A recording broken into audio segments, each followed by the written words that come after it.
Welcome to the Daily Octane for April 22nd, 2025. I don't have any breaking kind of information I want to discuss, or breaking news, if you will.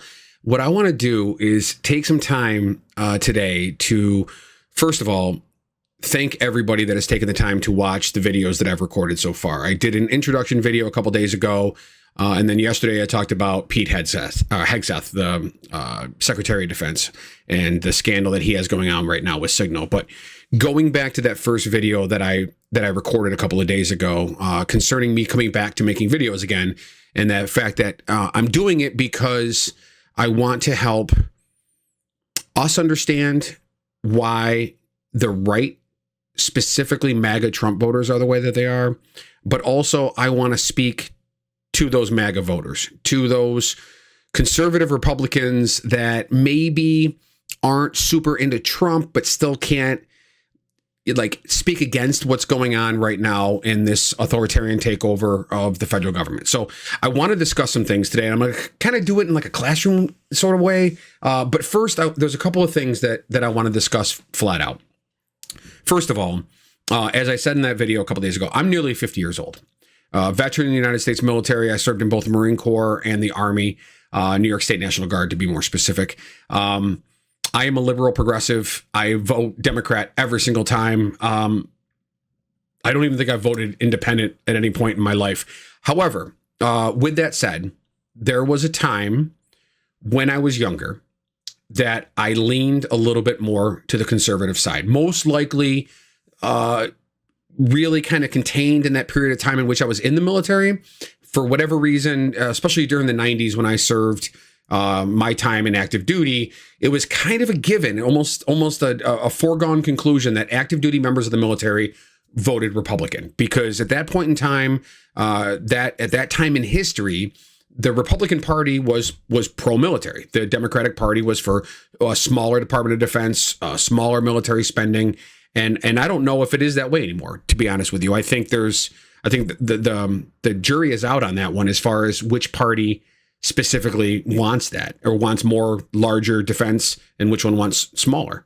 Given I did see the news today that Donald Trump was talking about putting up a big missile defense system around the United States, kind of like a shield, but that's a conversation for another time. But getting back to why I changed. So I was turned fully Democrat, never to return again, during the second Bush presidency, before 9/11, when he came out against stem cell research.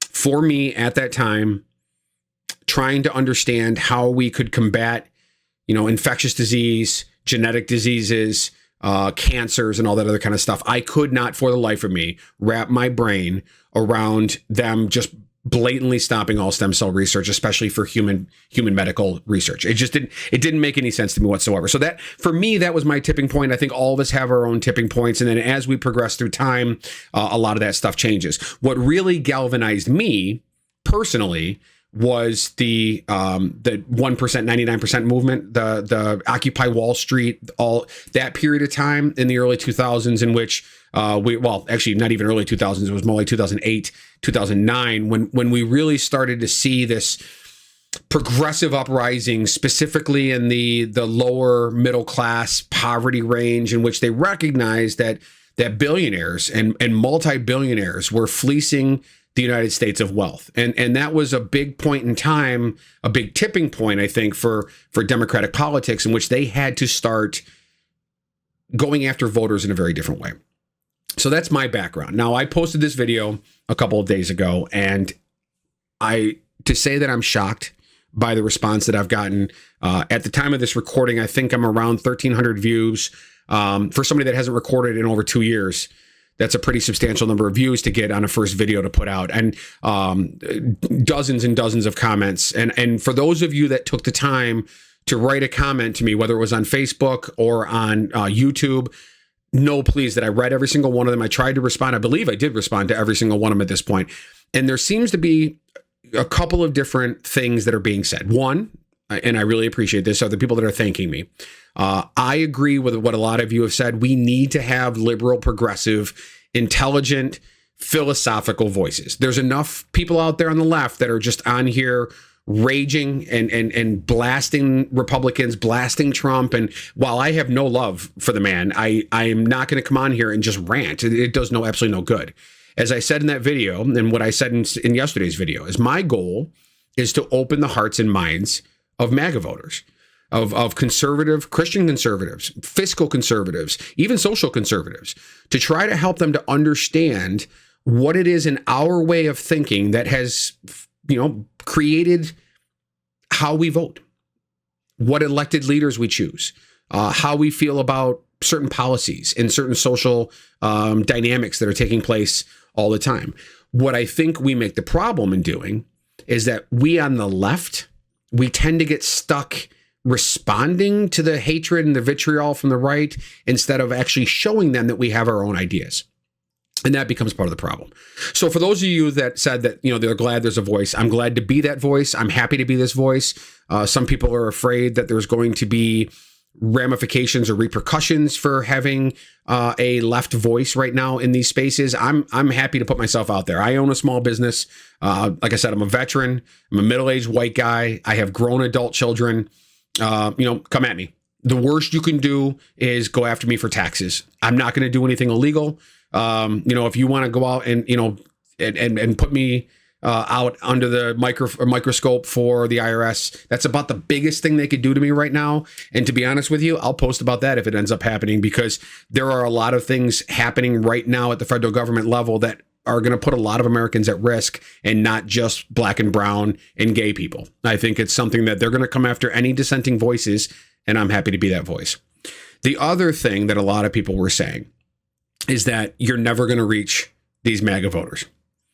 And I don't necessarily disagree with you. I think there are a certain number of Trumpers, the people still flying flags, right? So if you drive through your neighborhood and you see that house, and maybe they either have a perfect property, like hand clipped grass, and they've got a big, Chevy, S7, Z71. What is a big truck? I don't know. Silverado, whatever. I don't even know. I'm not a truck guy. I drive a Jeep Wrangler though, but I'm not a truck guy. But whatever, you see that house, they got a boat, they got a pool in the backyard, they got an RV, like that family, and they're flying a Trump flag, and they had the signs out 3 months after the election was over. You're right. We're not going to reach those people. The people that are that deep into the MAGA cult, they are driven by the things that you're not going to change. And that is actually something that I do want to talk about at some point. Maybe not in this video. Maybe I'll get to it. But is the idea that we're trying to control thought. But we'll get to that at some point in time. But there are people. My parents are a perfect example of this. My parents were always lefties. My father was a union vice president, union president. He was a union steward for decades. Worked in factories, always looking out for the little guy and fighting for workers' rights. And somewhere along the line, he got radicalized. I know it mostly by Fox News. How he even started watching Fox News, I don't know. I was not living at home, obviously, for many years now. I'm almost 50 years old, for crying out loud. But they have been Trump voters all along. And they are open to conversation. It's very easy, and I'm sure many of you experience this with your family and friends too. It's very easy to trigger them and then have the conversation turn into anger. My father and I specifically have had several conversations in which we got really heated with each other, and one in which I remember slamming the door and walking out of my parents' house and saying I'd never talk to him again. Right, and we don't need that. That does nobody any good. I think conversation is good. I think even heated debate is good, but throwing disparaging comments at each other and saying I'll never talk to you again. This is not how politics should be. Now, it may be how they want it to be, how politicians want it to be, how PACs want it to be, how political pundits want it to be, because it sells advertising. That's the only reason why. If you wonder why Fox News has their point of view and MSNBC has their point of view, it's not really a cabal of financial interests. I mean, that's part of it, but it's predominantly to sell advertising. The days of cable network dominance in the media are past us. And so they're trying to grab on to what little bit of viewership they can maintain. And as always, the best way to, contain engagement, to keep engagement, is through anger and fear. And Fox News has made an absolute living of it. So, all right, that's kind of where I'm at with that. Oh, one last comment though that somebody said. One last comment is that, and this one caught me really right in the feels, because I don't disagree with this. I had one person, and I apologize, I don't have their name right now. I probably should have documented it before I recorded this, but essentially what they said was that the left and the right are the same, right? I'm sure we've all seen this argument from people that are just apathetic about politics in general, but it's the idea that specifically in this one is that the oligarchy is not contained to the right, that it also affects the left. And I don't disagree. I don't disagree one bit. I do believe that part of the problem is that there is an oligarchic grab on the left as much as they're on the right. And when you have career politicians in the Senate, predominantly in the Senate, but also in the House, you think of the Nancy Pelosi's of the world.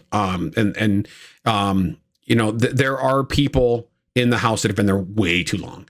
And there is way too much financial interest to stay there because they're making a boatload of money off of special interest. But my point that I wanted to say back to that person, and I'm doing it here in this video, is there are elected officials out there that are not in the same way bought and paid for. The AOCs of the world, the Bernie Sanders of the world. Those people are out there right now in front of tens of thousands of people in very red states, passing the message that we are witnessing an oligarchic takeover of the United States, a dismantling of our democracy, where a small number of incredibly wealthy people are taking the reins of the federal government. And so, yeah, for that person that said that it isn't a left right, they're both bad, I don't disagree completely. The difference is I do think we can get through to the Democratic Party and make change, but I don't think we can with the conservatives. I don't think the Republican Party is going to be open to ever getting money out of politics. Speaking of which, money, for those of you, one bit of news about today. So Tesla had to release their profit margin numbers, and year over year profits fell 71% for Tesla. That is astronomical. That is a huge loss for Elon Musk, and an absolute testimony from the worldwide buying consumer public saying to Elon Musk, you screwed up. You screwed up. You should have stayed out of politics. You had no business being there. What you're doing to our bureaucracy in the United States, and the way in which you're doing it, the manner in which you're doing it, the personality flaws that you're showing, the behavior that you're displaying, all of these things, the lack of Tesla sales over the last year, that is a testimony to that. And if you think about that damage has been done in less than a year. That 71% drop, his reveal of being who we now see him to be, really only happened September-ish, October-ish. So we're looking at a 71% drop. That's realistically over only a 6-month period of time. So, okay, let's talk about the things that I wanted to talk about real quick. I'm already 13 minutes into this video, for crying out loud. Again, those of you that have found me, and the almost 100 subscribers I've picked up in the last 2 days, thank you so much. If you're watching this and you like the way I'm presenting this, if you are a progressive liberal, if you're a Democrat who is wondering why there aren't more people speaking in this space, subscribe to my channel, like this video, share it on your social media, please. The only way I can build an audience is with the help of you guys watching this. I wanna be a voice, because I think I have a certain level of insight that's going to help us all, I think, in this. So what I'm going to do real quick here is I'm going to switch over to a whiteboard. I'm going to write this out rather than creating, a whole bunch of slides and stuff like that. It's easier for me to just kind of write this out. So here's what we got. This is what we're dealing with when it comes to politics right now. We've got the left. If I can get this to right today, I don't know what's going on. We got the left versus the right. Okay, there we go. Sometimes this works great and sometimes it doesn't. All right. So the left, I think collectively, are a big tent of 1,000 different ideas. You've got, right now, specifically in this time period, you've got, civil rights, the remnants that are still active from the Black Lives Matter movement. You've got trans rights. You've got economic wage disparity. You've got wealth inequality. You've got remnants of gentrification and redlining that we're still combating. You've got religious rights. You've got Roe v. Wade, women's rights, feminism on top of that. So what happens is the left becomes this giant melting pot of ideas.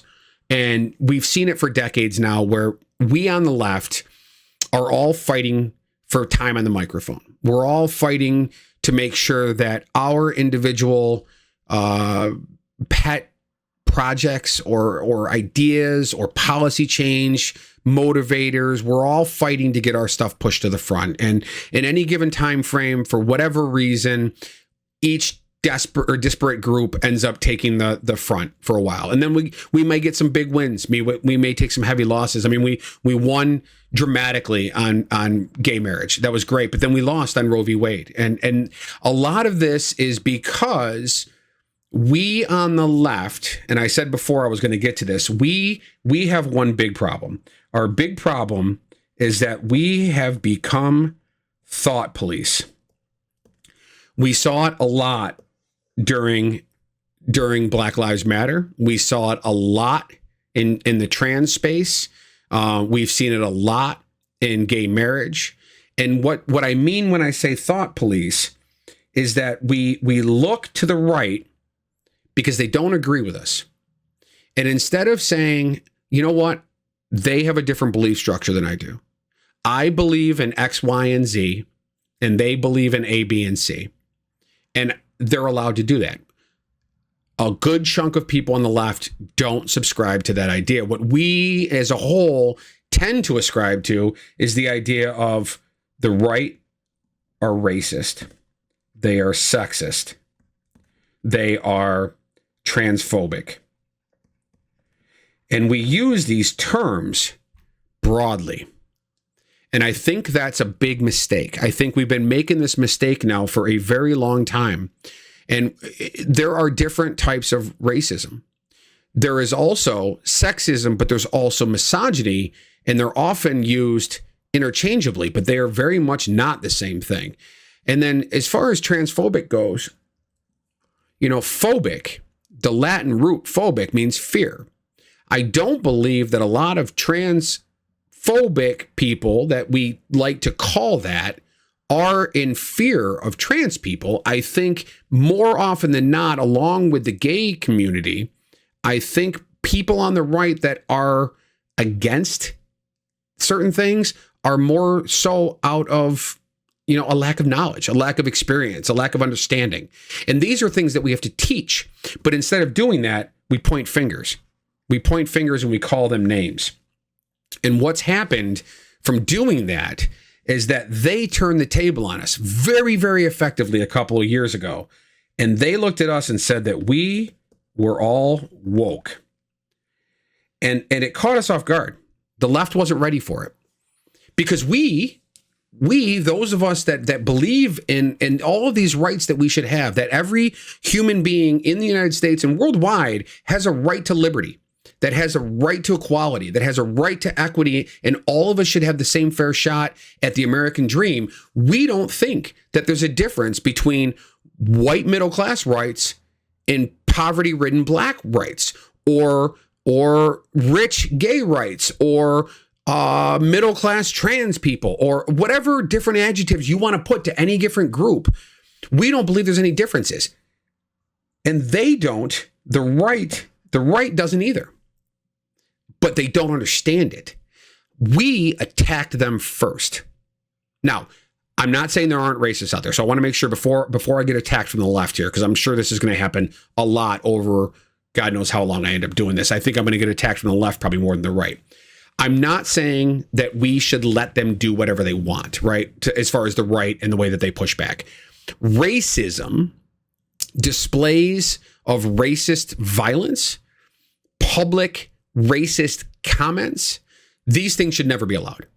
Just like we say, punch a Nazi, I'm all for punch a racist, right? If I'm walking down the street and I see a black man get accosted by a white man, and it's clearly caused by some kind of racist point of view, if I hear the N-word or some, if I hear whatever racist kind of terminology you could hear in that situation, and I can say without doubt that's a racist attack, I'm going to call it out. I'm going to blast that guy in the face if I get a chance. Same thing with misogyny, which is again why I bring up the difference between sexism and misogyny. Misogyny is a hatred It's a disdain. It's a clear thought that a male is just fundamentally and empirically better than a woman. I will never accept that. I will never accept that. I wish we had more female leaders in this country. I wish we had more female CEOs. I wish we had, I think that we talk about women being, not me certainly, but in general, we hear a lot of conversation about how women are prone to emotional distress. If you've watched Elon Musk or Donald Trump over the last year or so, I would say that they are more prone to emotional stress than the average woman is. And then as far as transphobia goes, I said before, I don't think everything we see in the trans space is transphobic, but a lot of it is. The big one that I see, because I get attacked for this too, is the idea of trans people in sports. It's a murky, boggish, really difficult space right now to navigate. I'm not going to get into it right now. There's actually a lawsuit right now being put up by Elise Stefanik here in New York in the Saratoga Springs School District because they're allowing trans athletes to compete in sports. There was an executive order by Donald Trump, which I don't think is legal. And that's a whole nother conversation for another time. But there is an attack right now against trans people, more specifically in that athletic space. And I think they've chosen that space because there are a lot of people on the left that agree with that point of view. I will say that I'm one of them. That is, and I'll talk about that another time. I don't want to get into that video. So, if you're going to come at me in the comments, remember you're coming at me without any understanding of what my point of view is. I will get to that another time. But let's get back to what I'm talking about here as far as this wokeism. So we were caught off guard by this when they brought that idea up, and everything was anti-woke this, and certain people really ran with it. Trump was a big one, but what's his face out of Florida? I can't think of his name. The governor of Florida. He was a big one on it. Why I can't remember his name right now is beyond me. But anyway, he, correct me in the comments. I'm sure you will. He really pushed the anti-woke thing during the last presidential election in the primaries, and it's incredibly effective. It's incredibly effective because it gives the right those people that have been called these names something to attack. The other piece that we lost, the other place where the thought police went after the right and we miscalculated. I'm not saying we were wrong, but we miscalculated, is that we went after them for masks. That's an okay. Masks and vaccines. We applauded nurses and cops that were fired for not getting vaccines. And that is a move that we felt incredibly entitled to support and blew up in our faces. I talked to a lot of people in the right space. I've kept a lot of friends that are not only MAGA, but just, conservative leaning Republican friends. And these are the things that they're still mad about. The things that caused them to vote for Donald Trump. They're still mad that people on the left, and they love to call everything Antifa, but that Black Lives Matter protests were damaging buildings. They're mad about gay marriage still. They're mad about trans athletes in women's sports, but they're still mad about being forced to wear masks.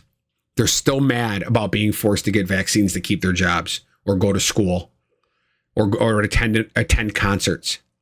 Remember, we did that. And again, at the time, it felt like the absolute right thing to do. In fact, I'm not saying we were wrong.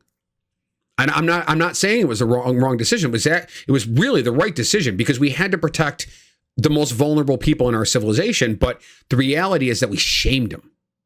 It's not that we made a rule and then apologized for it. We didn't make a rule and say, you know what, I understand how you feel.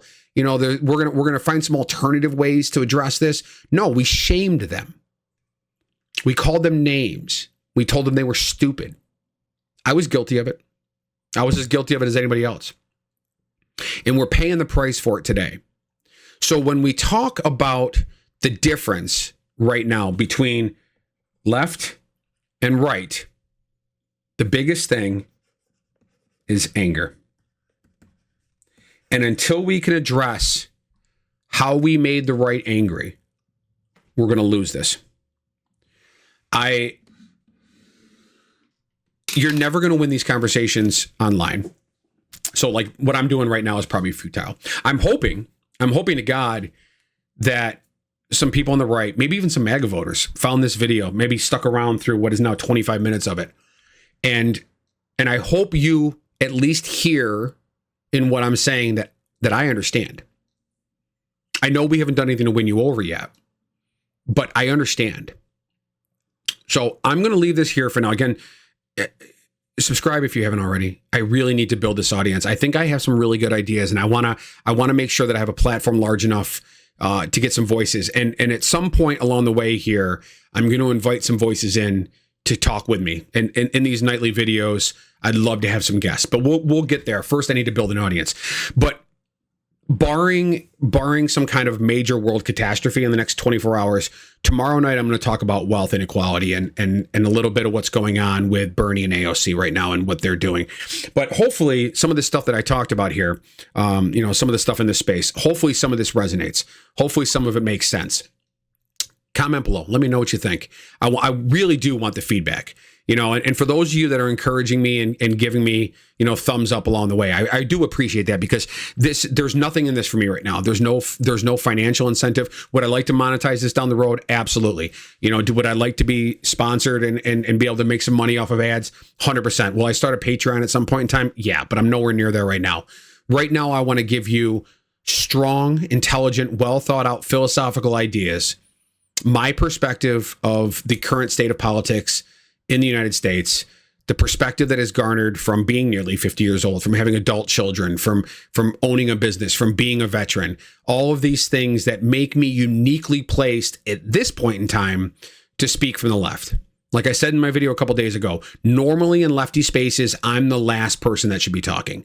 White, cis, straight, middle class, white, male, veteran, business owner. These are not the things that normally put me in a space where I'm the disadvantaged one. And I'm certainly not the disadvantaged one right now. But what I am is I walk a Venn diagram. I'm in that Venn space where conservatives are here, liberals are here, and there's things about my life that put me right in the middle. Even though my ideas, my policy predictions and all that kind of stuff, I'm very lefty leaning, but I have a lot in common with a lot of Trump voters. So that gives me a unique perspective specifically to the time we're in right now. So anyway, thank you for watching. This has been a long one. If you stuck through the whole thing, kudos to you. I appreciate it. Again, viewership, the longer you watch, the better off it is. Liking, if you like this video, please. If you don't like it, click like anyway, even if you hated it. Just the engagement helps. The more you engage with the video, sharing it, subscribing to the channel, liking the video, the more the algorithm is going to push me out there to make sure more people see this. And that's the only way I can build an audience. So again, subscribe if you haven't. And I will see you tomorrow, another episode of the Daily Octane. My name is Christopher Hess. Thanks again for watching.